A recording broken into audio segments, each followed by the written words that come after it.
Welcome to the first video in the Intro to Stones series.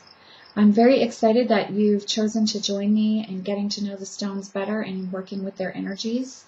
I promise and assure you that making the choice to take an adventure and a journey with stones for however long you choose to work with them is going to be something that benefits you in many ways and that in no way brings anything negative into your life.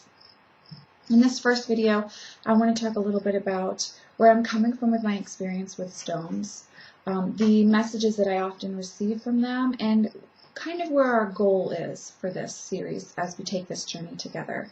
I will be working right alongside with you doing the exercises and the preparations and the work with the stones as well. So you won't be taking this journey alone. There will be a community of people supporting you. I did take my time creating this series. I should say not creating, but co-creating with various stones this series. And I did that for a reason. I take my work with them very seriously, and I have a great deal of respect for stone people, and so I really wanted to make sure that the series was entered into with a lot of thought and meditation and real listening to what they wanted to share as well.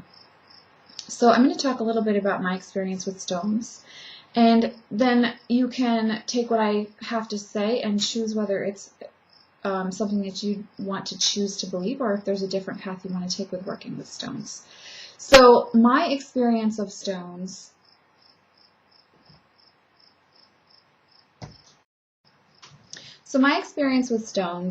is that they are actual very ancient beings who have chosen to come in to this realm, this plane, this earthly existence to help those of us in human form and animal form heal, but also to help and encourage and protect and guide and heal the earth herself as we explore different experiences of being her caretaker and how we're choosing to be in that space with her. And in most cases, it hasn't been a very positive one. So the stones have really come in and are not only holding us physically in this plane, not only are they the foundation, but they've also come to really give a great amount of healing to Mother Earth herself and to us. So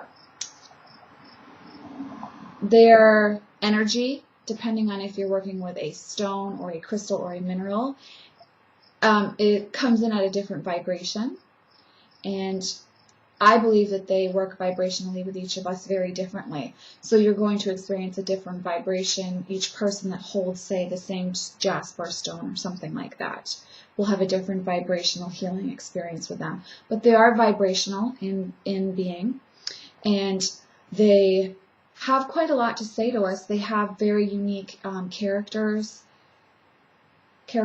I guess we would say. They're unique personalities, and they, for the most part, really do want to be in a great deal of communication with us, and they do have a lot to share with us and to say to us. It's just a matter of us getting still enough and quiet enough to really listen to them. And they also do want to really work to help us to heal too.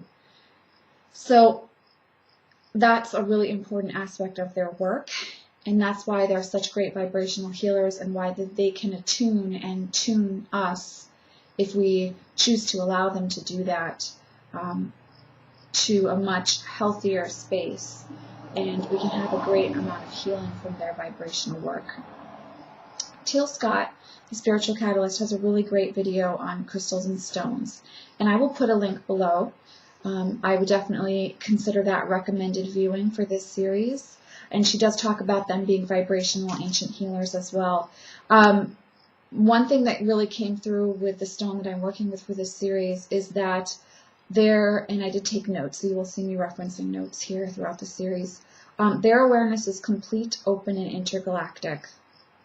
Their vibrations can heal us and the spaces they choose to reside in. It is a matter of us being open and aware to heal and communicate with them.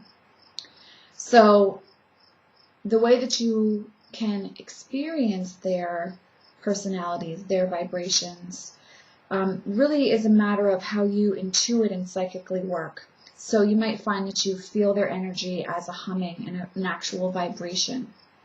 You might hear it as a song. You might clearly hear a voice that's speaking with you when you hold them or come into contact with them.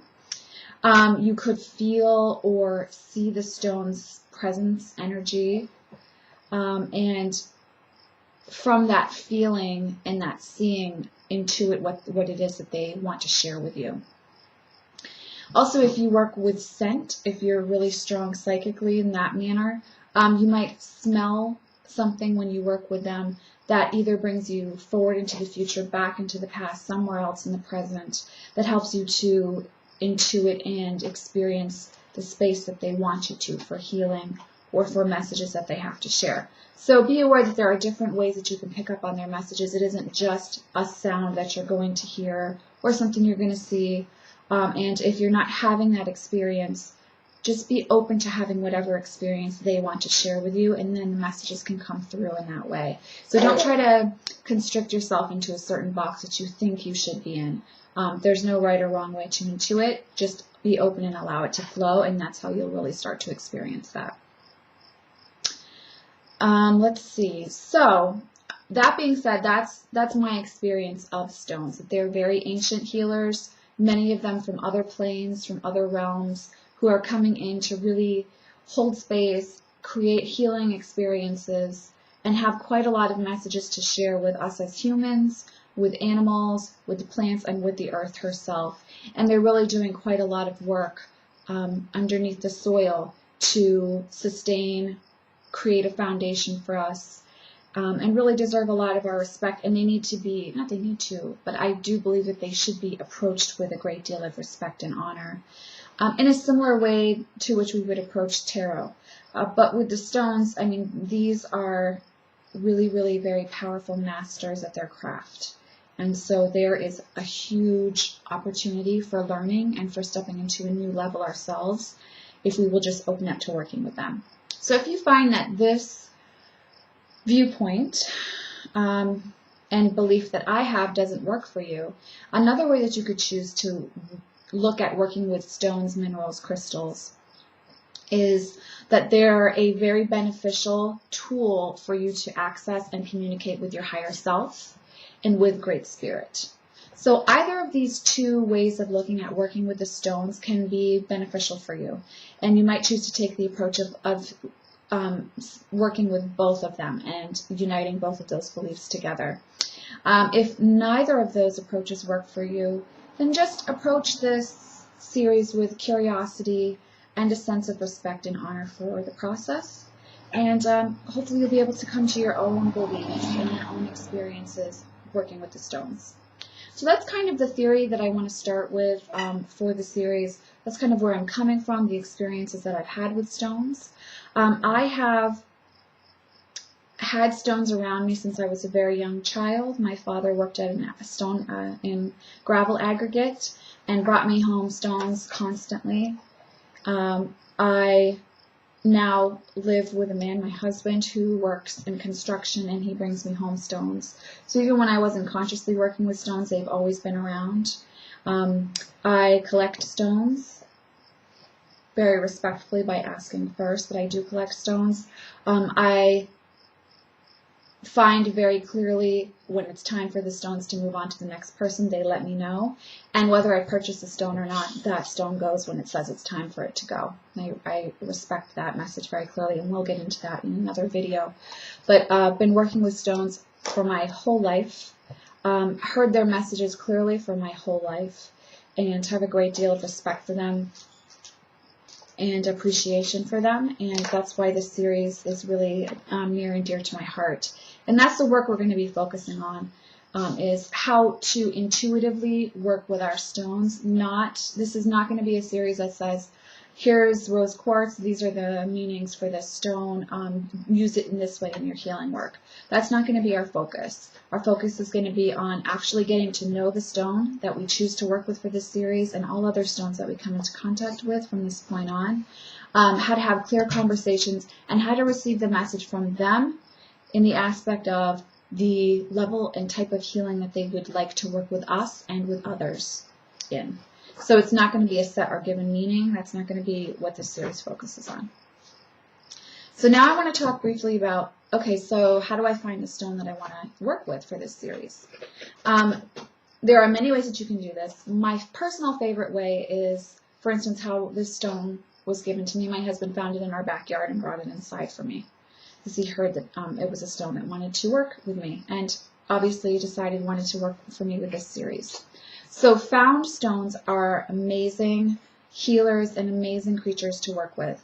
So how do you find a stone? Well, go outside, get in your backyard, just pay attention, look around you at the earth, see what stones are around you. If you don't, if you don't have a backyard, get out in the woods, go on nature trails, go for a walk by the beach, anywhere where you see stones, and pay attention to which stones you're drawn to, but also if you happen to trip over a stone, or if you're walking and your shoe or your barefoot rolls a stone on the ground away from you, or you're drawn to a stone.